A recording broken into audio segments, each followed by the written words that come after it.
So again, Murray Hill Institute is a leadership institute for women that fosters effective, ethical, person-centered leadership.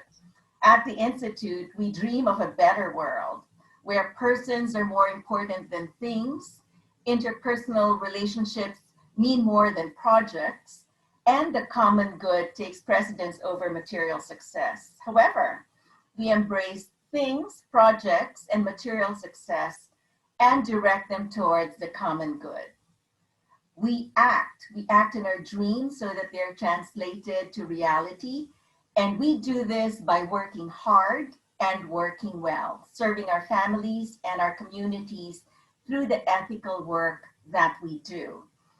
And we in the Institute share our dreams, our talents, our experiences, our resources. We cherish friendships and community and accompany each other as we go through our lives and our careers. We are passionate about helping young women who believe in and strive towards for a better world so that they succeed. We do everything we can to help them succeed in their chosen careers. This month, we are starting a new series, Young Leaders Spotlight. We feature young women leaders who will share their experiences, hoping that you would learn from both their successes and their failures. Our first speaker, it's a pleasure for me to introduce Katie Hinderer, an influencer, an entrepreneur, a young leader. Welcome, Katie. Thank you. I'm excited to be here.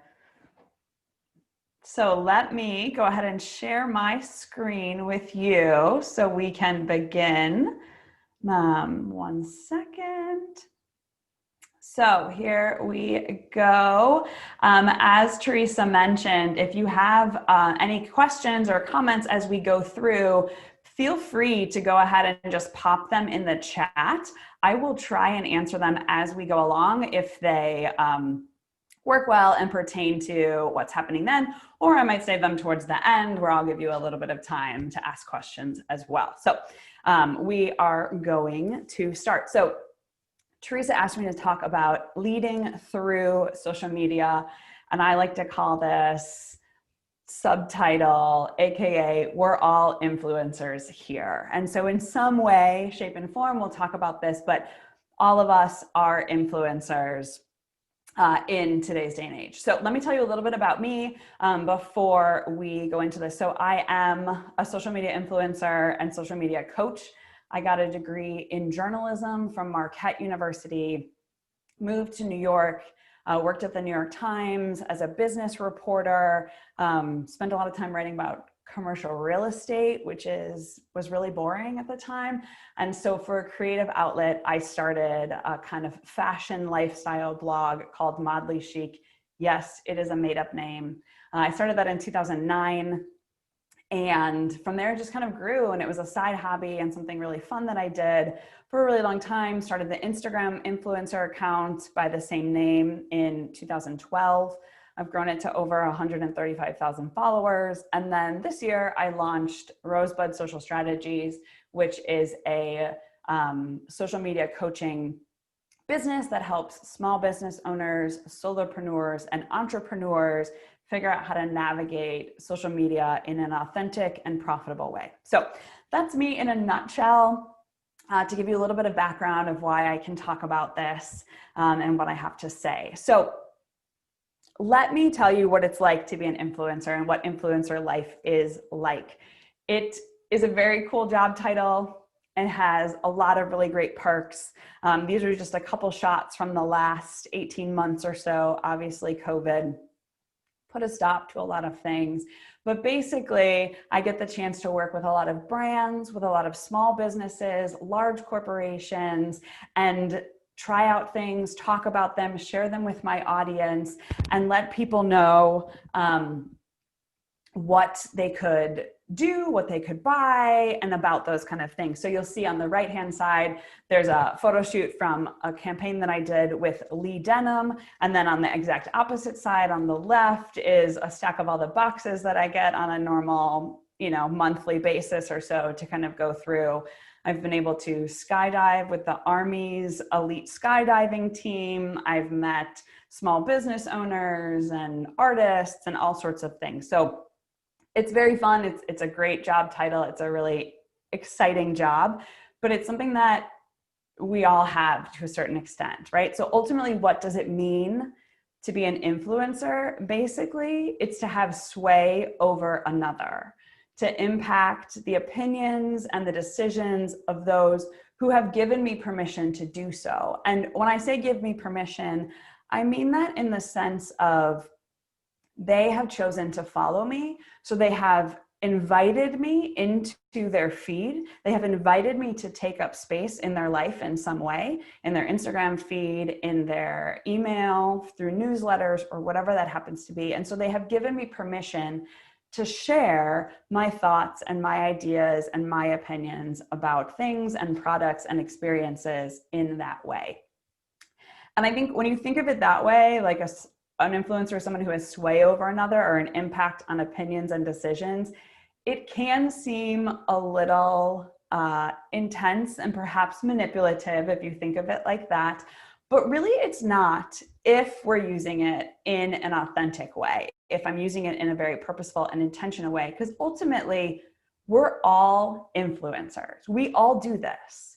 We all share our opinions or our decisions with other people to help sway their decisions. So think of it like this.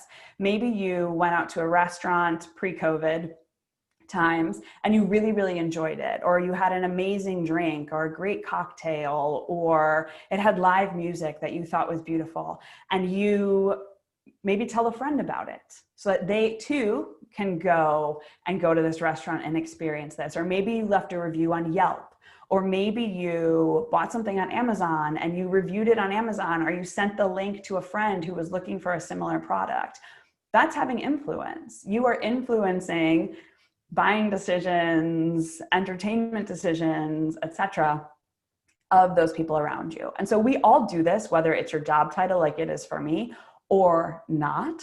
And especially today in the world of the internet and the world of social media, we all are influencers. And so this talk today is going to talk about how we can lead through social media. We can lead through the use of our social media and be an influencer, whether that means we have 5 followers or 5 million followers, we can still lead through social media. So let me give you a short little, really quick snapshot of what 1 minute on the internet looks like today.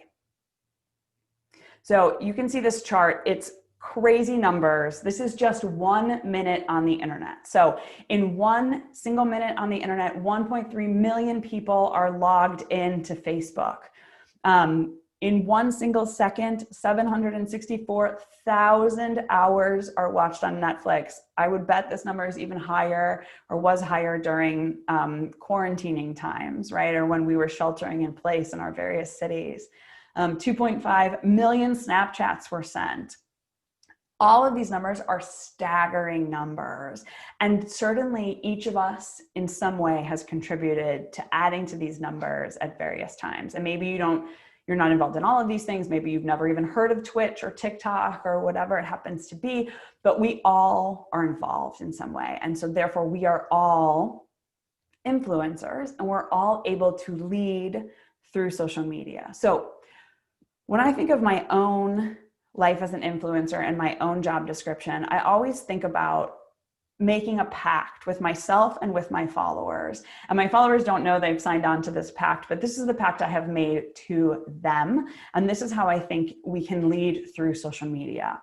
The pact is to have purpose when we post and when we engage and interact online, to be authentic when we're doing that, to be community-minded when we are interacting and using social media, and then also to consider our time. And I'm gonna work through and talk through each one of these individually to give you an idea of what I mean by this and talk about how we can truly lead through social media. So let's start.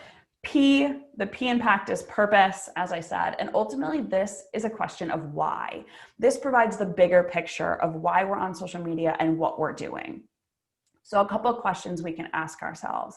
Why do I have this app? And this specific app, whether it's Pinterest, whether it's TikTok, Facebook, Instagram, Twitch, Netflix, YouTube, whatever. There are thousands and thousands of apps. Why do I have this app? And asking that question and being really specific about it. I have this app because it allows me to connect with my friend in another country.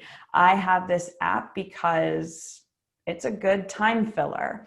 I have this app, whatever, right? And being very clear with ourselves about our why behind the app. The next step is to ask, why do I use the app? And you'll see I put use in quotation marks because I also think it's important to ask the follow-up, why do I really use this app? Because what often happens is we can download an app thinking we're going to use it for something, but the real use is something different. So maybe we've downloaded Instagram because we want to share our pictures of the beautiful salads we create, let's just say, right? And I'm using the app to share my salad creations. But perhaps I'm really using the app as a way to fight boredom or as a way to fill my lonely moments. And so we want to really dig deep and think, okay, what's the purpose behind why I'm using these apps? And then lastly, thinking, why am I sharing or posting this specific piece of content or this specific thing?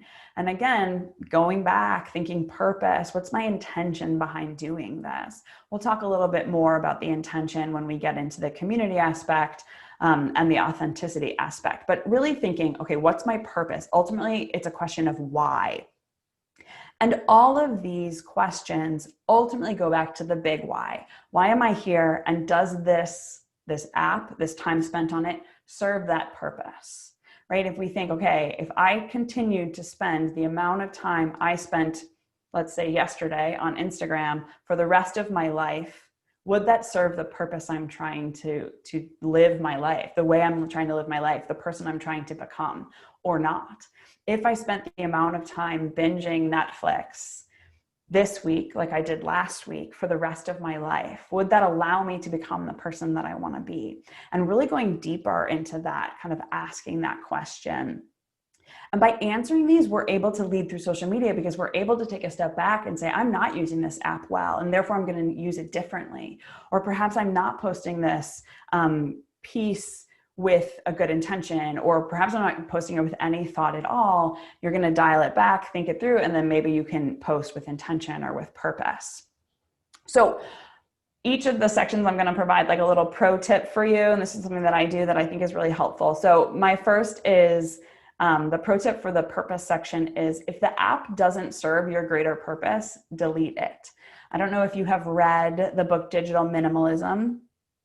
It's a great book, even for someone whose whole life revolves around technology and the internet. This book really helped me kind of think through a little bit what I do and how I use the apps. And when I read the book, the author suggests you delete all of your apps, everything, for 30 days, and then choose to allow certain apps back in.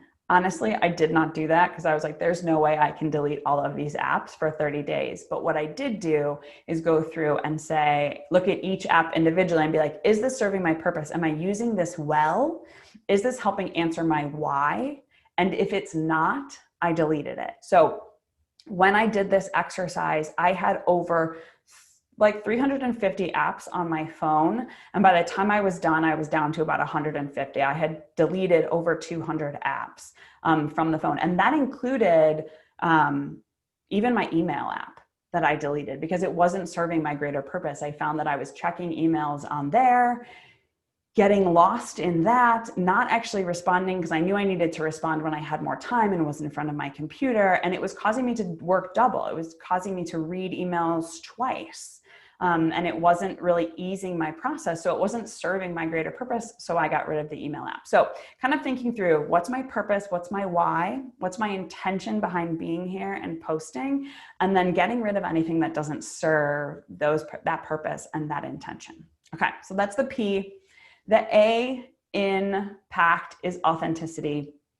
And Merriam-Webster defines authenticity in two ways. I love both of these definitions. The first is conforming to an original so as to reproduce essential features.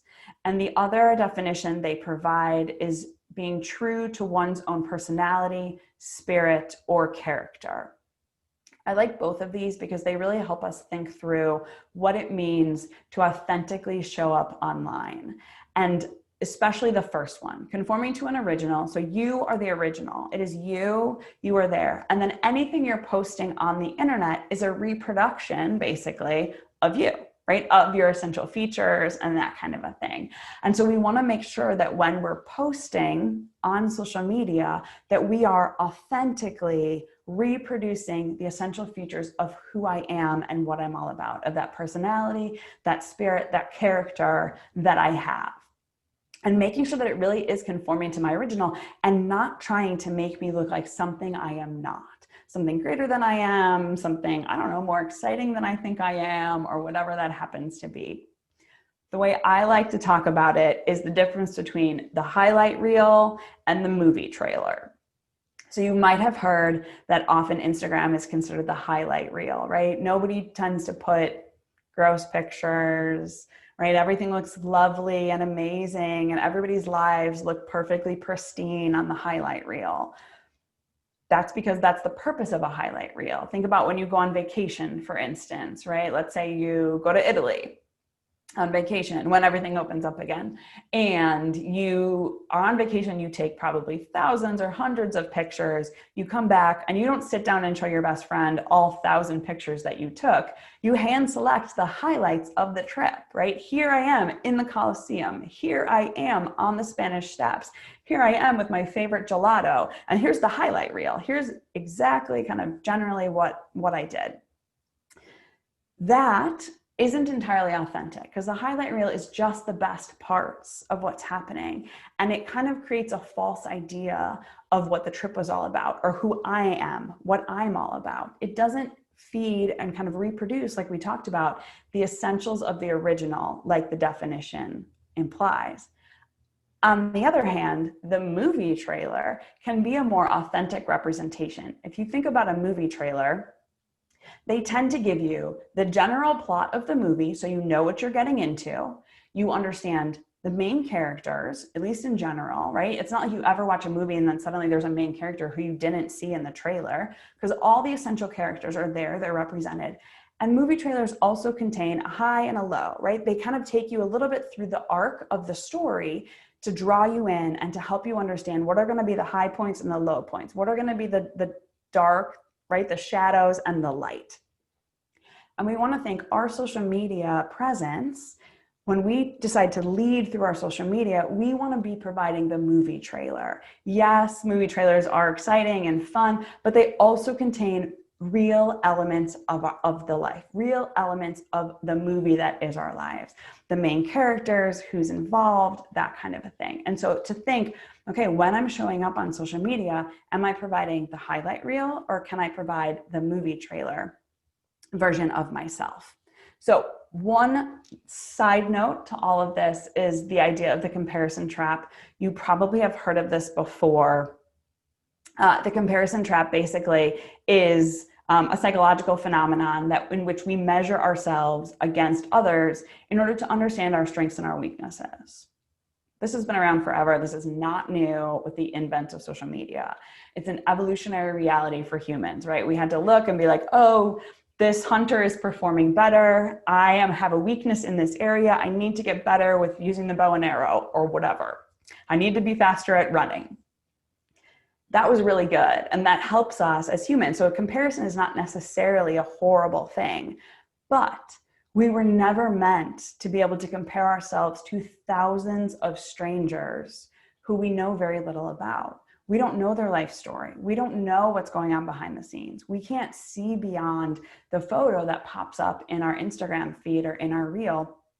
And so we don't want to fall into that comparison trap where we're comparing against people that we don't even need to be comparing ourselves to. Because in reality, we're comparing ourselves to literal virtual strangers. And then that can fuel in us a need to look a certain way or to act a certain way, which is inauthentic to who we are and what our essential core components are.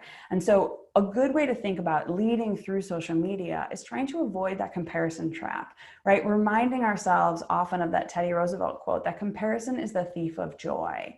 And this has probably happened to all of you. You could probably all think of a moment in which maybe you had a really great weekend. Maybe it was low key, or you spent it with a family member or friend, or you did something great. You had a really good time. And then you logged onto social media, maybe you got onto Facebook or you got onto Instagram, you started scrolling through, and suddenly your weekend paled in comparison to someone else's. And suddenly that joy you had over the weekend that in your estimation was great before suddenly seems less than awesome because of this comparison trap. And so to really live that authenticity and be like, I don't need to compare myself to these strangers. I don't need to compare my life to someone else's, because my life isn't anyone else's. My life is mine. And I can lead through social media by really being true to who I am and authentic in that way.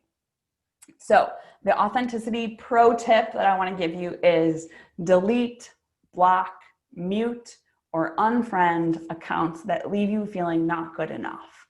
And this can be a game changer. If you find that you get on social media or anything like that and you get off feeling worse about yourself, then it's time to reconsider, right? What is it that's creating this? If you've watched the Netflix documentary, The Social Dilemma, you have seen this played out. If you haven't, I highly recommend watching it.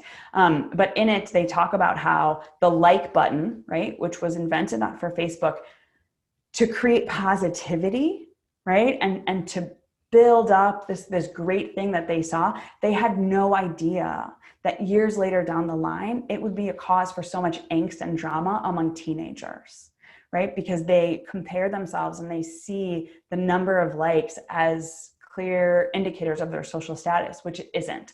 So if there are accounts or people that are leaving you feeling not as great as you should, or having you fall into that comparison trap, or have you show up inauthentically, right? Trying to show your life to be something that it isn't, just remove that information from your feed. You can mute them so that their information doesn't show, but it doesn't look like you unfriended them. It's very easy to do, and it can help ease kind of the angst and the burden that can exist from your social media accounts. Okay, so P was purpose. We talked about that. A is authenticity. The next C, pact, is community. And the thing that I love about social media is it allows two-way communication for the first time. When media was first invented, the two-way communication thing wasn't possible, right? When Joseph Pulitzer was coming up with a newspaper and the reporters were writing it, they would write it, they would print it, they would send it out, and that was the end, right? It was a one-way communication thing. The reporter wrote it, they sent it out. Maybe if you really wanted to, you could handwrite a letter and send it back to the newspaper and maybe somebody would read it, but it really wasn't a two-way communication the way that social media is. And that is a beautiful aspect of social media, because it really can create that human connection and that community. It can be an amazing tool for that. Just think of tonight.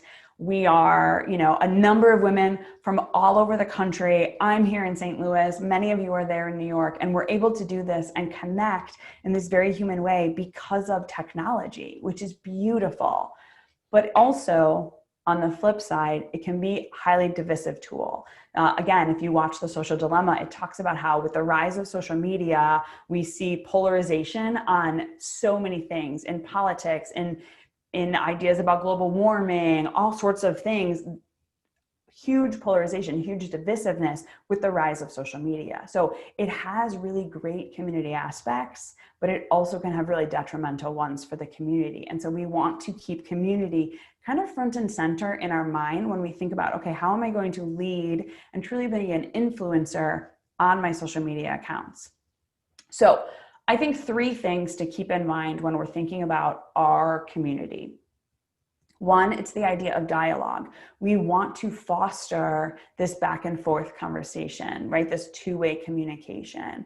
and to remember that dialogue truly is to seek to understand, not to force our opinions down someone else's throats, right? Or change somebody's mind. That really social media is meant to create a dialogue, a back and forth that can exist between people, which is really beautiful and amazing. So that's the first thing, keeping in mind, you want to create a dialogue between people. The second idea when trying to think and keep community front and center when we're leading through social media is to really focus in on truth. And we know how easy it is for untruths to spread like wildfire because of social media, right? Something can go viral in seconds that is completely untrue. And I think we have a ton of examples and a ton of experience with this from the start of the COVID-19 pandemic, right? If you think back to February and March when we were first entering into all of this, think of the number of text messages and emails and social media posts that you saw that had completely false information, right? I remember I was in Chicago at the time, and I got the same text message from 3 different people saying that Illinois was going to deploy the National Guard in Illinois, and that Illinois was also pulling their like army recruits to line the borders. Completely false. Did not happen at all. But I got the message from 3 different people who got them from obviously other people as well. And it spread super quickly. And within hours, I had this from multiple sources, which was completely untrue. So when we think about sending a message, passing on a message, sharing a message that we've gotten, we want to think, okay, my community in mind, I'm going to lead through social media first by fact checking, first by looking and saying, is this truth? And does this need to be shared? Because not all truth needs to be shared either, right?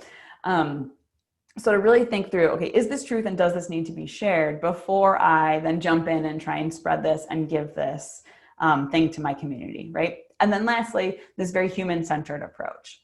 And I think what can happen very often on social media and when we use technology is we can lack a human-centered aspect because we don't see the face on the other side, right? Very often we don't see the person who has goals and dreams and aspirations and desires behind that Instagram account or behind that Facebook comment or that Facebook post. We don't see that. And so it can be very easy to lose focus on the fact that there are people behind all of these likes and there are people behind all of these accounts. And that can lead us to behaving and acting and speaking in a way that we probably wouldn't if we were looking that person in the face, right? Or if we were face to face. I'll tell you a small anecdote from when I first started blogging. This was years ago that really helped me understand how I wanted to approach social media from a very human-centered standpoint. I had started blogging in 2009. And around 2010, blogging was still very, very new. Not many people did it. And up cropped a website called Get Off My Internets. And it basically was a website that bashed bloggers. It just picked a different blogger every couple of days and just ripped them apart for all the various things that they did or said or the outfit they wore that they didn't like and whatnot. And I knew about this because a couple of my blogger friends had been featured on the site, and it was horrible. It was devastating. And then eventually I got featured on the site as well, ripping apart my blog, ripping apart me, all of this kind of stuff. And it was really intense. And I reached out to a blogger who had been featured on there frequently throughout the months. And I was like, how do you cope? How do you deal? And she's like, I just keep reminding myself of 2 things. One, that they don't know me as a person, and they must be forgetting that I have feelings and emotions and I am a human being on the other side. And she said, and then I also try and remember they also are a human being with emotions and feelings and whatnot, and they must be doing the best they can, even though this is really hurtful for me. And it made me really stop and think, okay, I need to make sure that I keep a very human-centered, positive spin on the way that I show up on my blog, the way that I show up on social media. And so it changed a couple of things that I was doing at the time. For instance, I was about to start, and I had already had the photos set up and ready to go, a what not to wear series, in which I was going to like clandestinely photograph people out on the streets who are wearing things that they shouldn't, and then write a blog post about it. And I was all set and ready to do that series, and I had several blog posts ready to go. And then I realized, after having thought about it, I realized that wasn't very human-centered for them. What if that person who I clandestinely photoed followed my blog and loved my advice and was trying her hardest to dress well? And so I decided at that moment that I wasn't going to put anything negative on my blog or on my social media, that I was going to always try and keep it positive and uplifting and upbeat. So I don't share bad product reviews. I don't share bad posts. I always try and keep it really positive and uplifting as a result. So when we think of our community, when we think of trying to lead our community through social media, think, can I foster dialogue, right?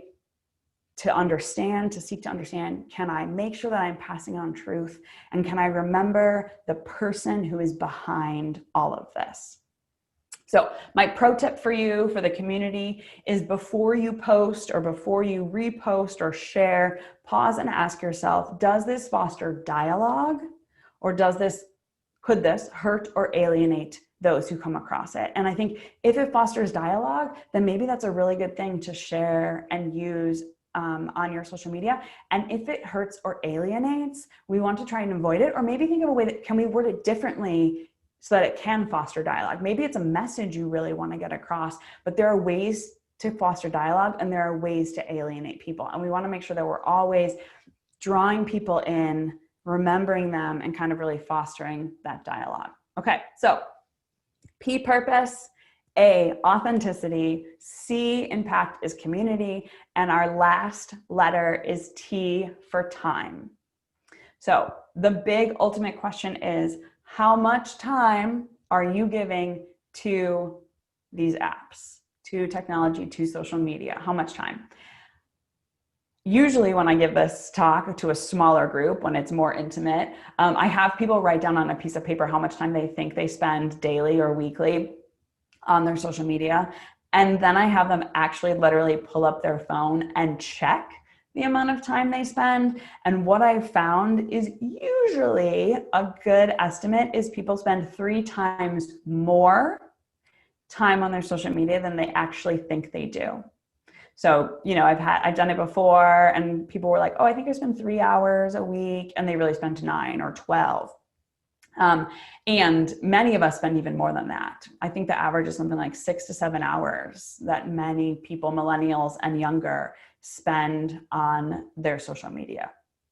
So one thing I want to say about this before I get into some of the hacks and the pro tips, etc., is the amount of time you spend, in part, is not your fault. Now, I know, yes, you have freedom. Yes, you get to choose. Yes, you can put your phone down. But these apps, social media, etc., they were literally designed to keep you there. They were designed with human psychology and our brain in mind so that you purposely would spend more time on the app. So again, if you watch the movie The Social Dilemma, you know a little bit about this, but basically the engineers, these technology engineers, took classes in human psychology to figure out what it is in the brain that can make you stay, that can make you spend more time. Why? Why do they want you to spend more time? Because your time, your attention is what they're selling to advertisers. So the more time you spend, the more money they make off of you by being able to advertise to you. So it's not entirely your fault if you're like, oh my gosh, I spent so much time on here and I had no idea. The apps are set up that way. Let me share with you a really quick quote from the movie by Tristan Harris. He's the one who kind of founded and put the whole movie together. And he said, he used to work for Google. And he said, we're training and conditioning a whole new generation of people that when we are uncomfortable or lonely or uncertain or afraid, we have a digital pacifier for ourselves. And this is so interesting because he says very clearly, like, we, people of Google and Facebook and Instagram and Pinterest, we're training and conditioning people to do this, right? To use this as a pacifier for themselves. And again, this goes back to the idea of purpose, right? Is the purpose of logging on to log on because we're uncomfortable in a situation? Think of the last time you went to a networking event. Networking is hard for most people. It's not something everybody loves. And what's the first thing you do when you're uncomfortable? You usually pull out your phone and you check it. Or what's the first thing you do when you're bored? You pull out your phone. Or if a commercial pops up on TV, you pull out your phone to look and see. So this is really interesting, right? And it's really important to keep in mind that this is something that it was built to do. However, you don't have to fall prey to the way that they have created this. So you can choose to use your social media as a tool. And I think this is a large part of leading through social media is shifting the mindset and deciding that instead of allowing this to decide how I'm going to spend my time, I am going to be the captain of my ship, and I am going to decide how and when I spend my time on social media. So let me walk you through a couple of pro tips for time, and then we're going to move into the Q&A section of this. So first, you can take back control from these apps in terms of your time. The first and foremost thing you should do is turn off all your notifications. I have not had notifications on my phone in like 4 years. And as an experiment, I turned them all back on a couple of weeks ago. It's insane what happens when you have your notifications on. The only notifications I get are text messages from a select group of people and when my phone rings. That's it. Everything else, I choose to go into the app and look at what it has to tell me or look at what it has to offer. That in and of itself is a huge game changer. If you're still getting notifications from things like Facebook or Instagram or LinkedIn or Pinterest, remove those. And that includes the emails they send you to tell you to log in to check what people have written about you, right? You've probably seen that from Facebook. So-and-so posted a comment, but it doesn't tell you the comment right there. You got to then click the link, go into Facebook, get lost on the rabbit hole. So turn off your notifications. The second thing that I found to be really, really helpful is to set screen time limits and or set downtime hours. This is a feature on iPhones. They also have it on Androids. It's just called something different. But screen time limits allow you to set a specific amount of time you will spend on specific apps or specific types of apps. So you could limit Instagram, for instance, to an hour a day, or you could limit social networking apps to an hour a day, something like that.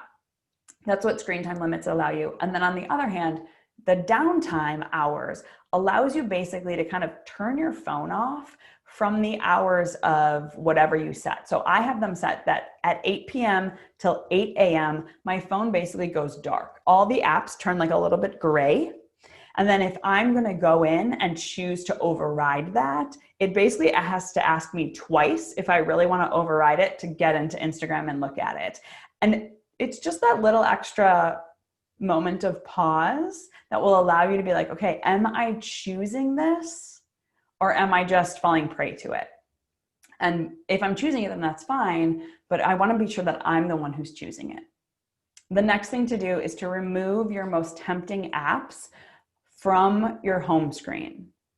So the apps that you find you use the most, the ones that you fall down the rabbit hole, they take up most of your time, just by seeing the icon for that app, your brain releases dopamine that says, ooh, we need to check this now. And then the next thing you do, you're logging in, you're checking it, you're staying for longer and longer periods of time to get that same dopamine hit, right? So if you do something as simple as removing those apps from your home screen, you are stopping that cycle automatically because you're not seeing the icons, you're not getting the hit of dopamine, so you're not tempted to go and look at it. And it just helps create another barrier in which you control, right? That you are leading your use of social media and not allowing it to lead you. And other things you can do, you can disable the automatic play on YouTube and Netflix. You know how Netflix just waits 5 seconds, then gives you the next episode? You can disable that. so that it has to be a conscious choice on your part to watch the next episode. It's amazing what a difference it makes when you just disable that little thing. Another thing I think is important is communicating your boundaries unapologetically. Like, I don't check my emails on the weekends. As of 5 p.m. on Friday, I will not check my emails again until 8 a.m. on Monday morning. Sorry, if you really need to get a hold of me, you can call. And letting people know that, because otherwise they expect you to respond at all hours of the day and night. They expect you to constantly be there. I think you can set tech-free days each week, maybe Sundays or another day that works for you. And another hack I think is important or can be helpful is to close all tabs that aren't essential for the task at hand. So if you are working at making a PowerPoint presentation, you just have that open, and then you have your email closed, and you have Spotify closed, and you have all of those things closed out so that you aren't distracted. Because how many times are you there, you're working on something, then you see you've got a new email, so suddenly you're checking email, and then you remember you've got that other thing, and so then you send a text message, and then you get lost in this swirly abyss of technology and apps. So these are all ways in which you can take control and really be, like I said, the captain of your own ship, to really lead your social media, be the one who's choosing to use it. So all of those combined create really that pact that I was talking about, and thinking, okay, if I'm going to lead through the way I use social media, if I'm going to be an influencer to however many followers I have, even to the people who maybe I know and I'm just sharing this information with them, I can do that and make sure that I am being purposeful, intentional with my use of social media, that I'm showing up authentically in social media, that I'm keeping the community and the person in mind, and that I'm being super aware and intentional with the time that I choose to get on, and not allowing it to decide the amount of time I spend, but really I choose and determine the amount of time that I spend. So that is really quick in a nutshell, my quick pact. I will open it up for questions. I'm going to stop sharing my screen. Feel free to drop questions in the comments, and I will start answering those. Great.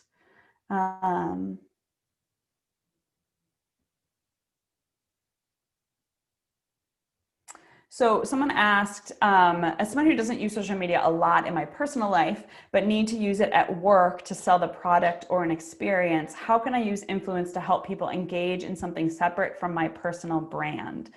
Do you mean that you are, like, you're running your brand's social media and you're wondering how they can use social media, or how could you use your small social media presence for that? If you could,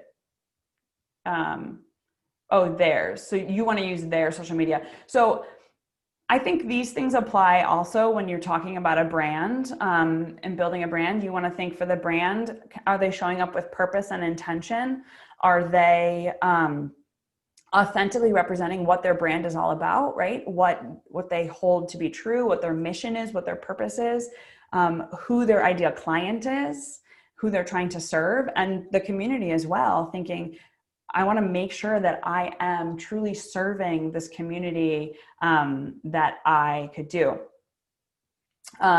Yes, I will. I'll post in the, I will post in the chat my contact information if anybody would like that. Okay, next question. Do you recommend to have the same profile content in different apps, or better to focus on one platform? I think that depends on what you're trying to do with social media and what your purpose is.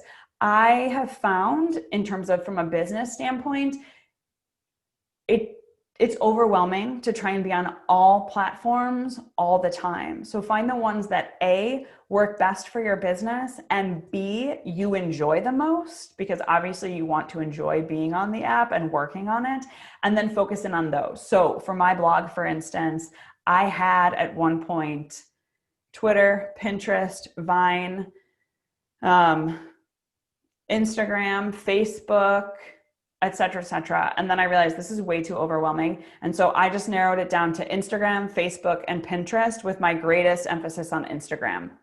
So I recommend you do that, because otherwise you're pulled too thin and you can't truly serve on any of the platforms then. Next, do you recommend having a business profile or a personal profile?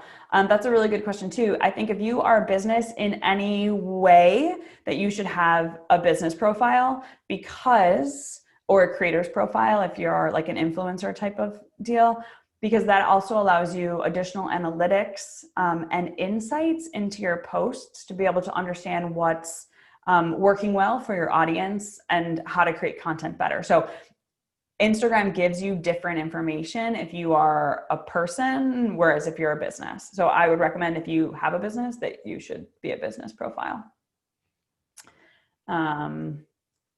Any other questions as I type in my contact information? Feel free to pop them in the chat.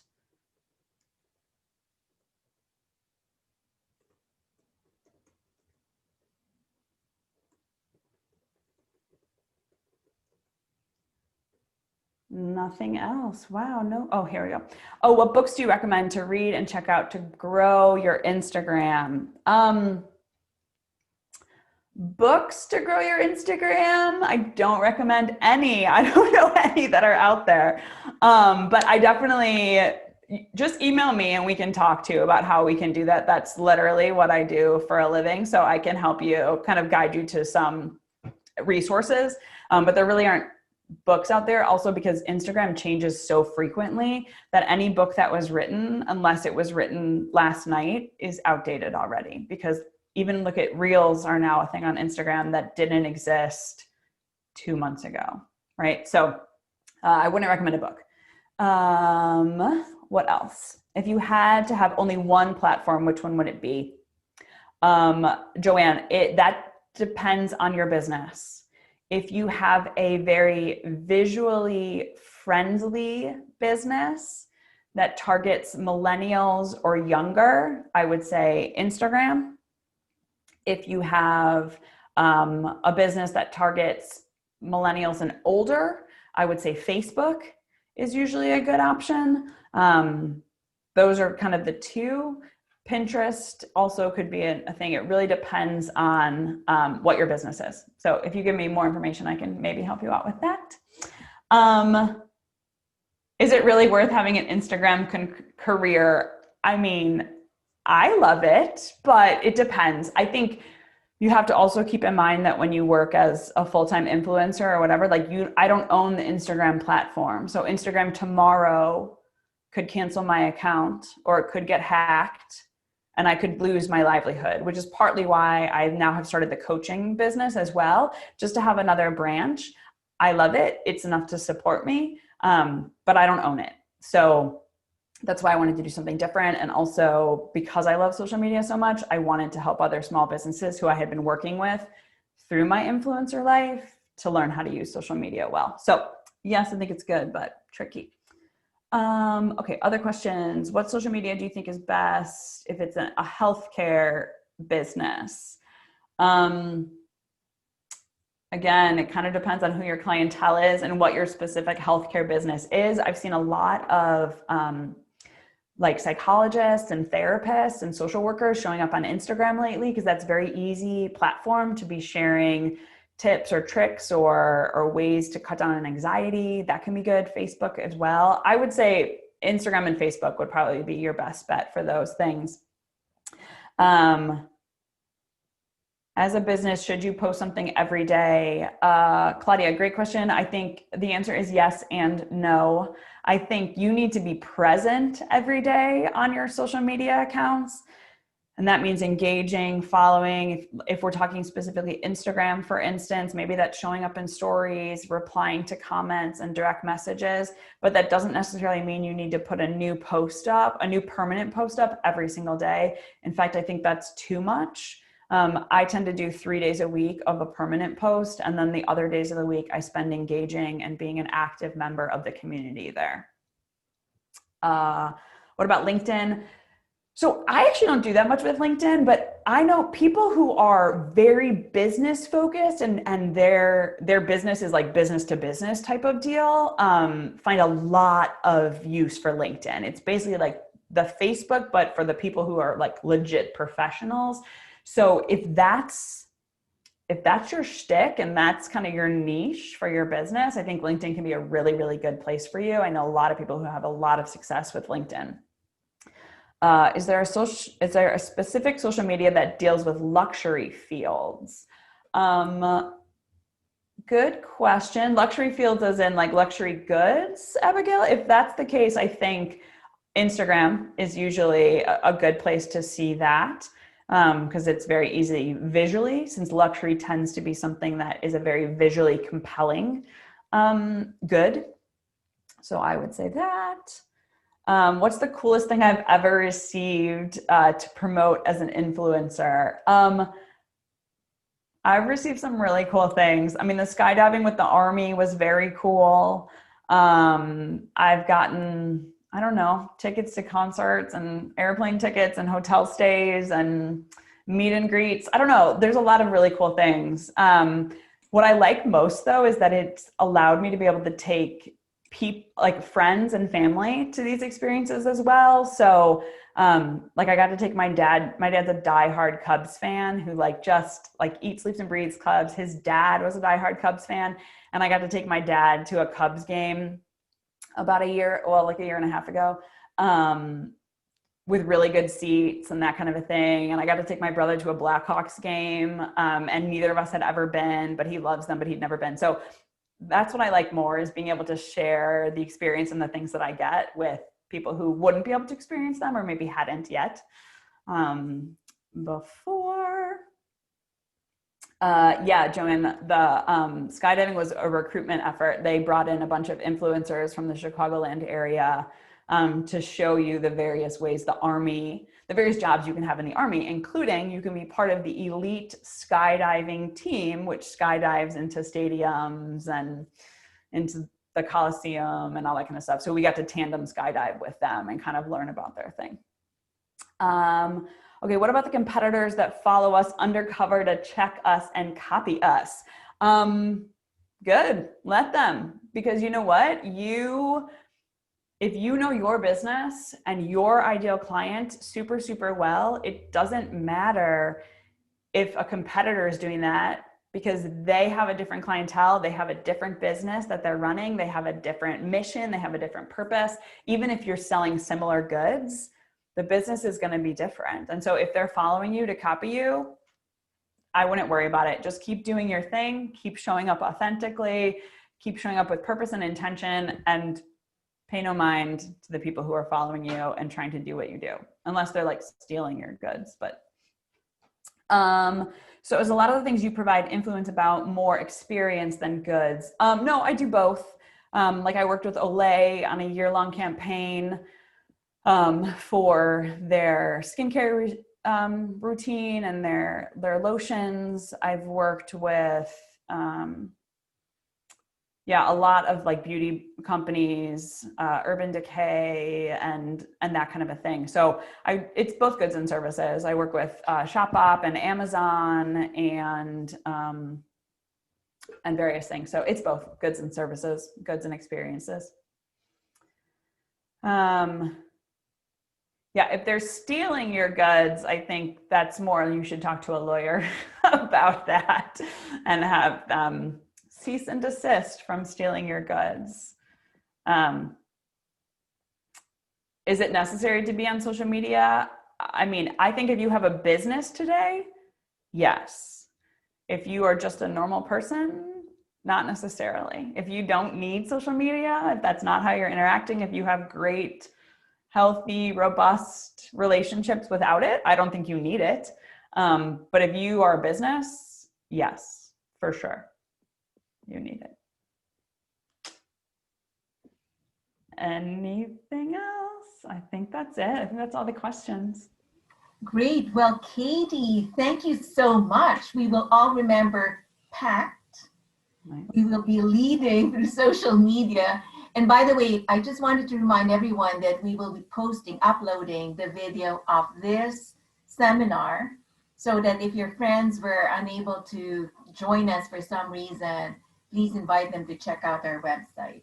So with that, we wanted to again thank our leader, influencer, friend, Katie Hinderer. Thank you so much, Katie. And thank you everyone for joining us. Until the next seminar. Bye. Bye. Bye. Thanks. Bye.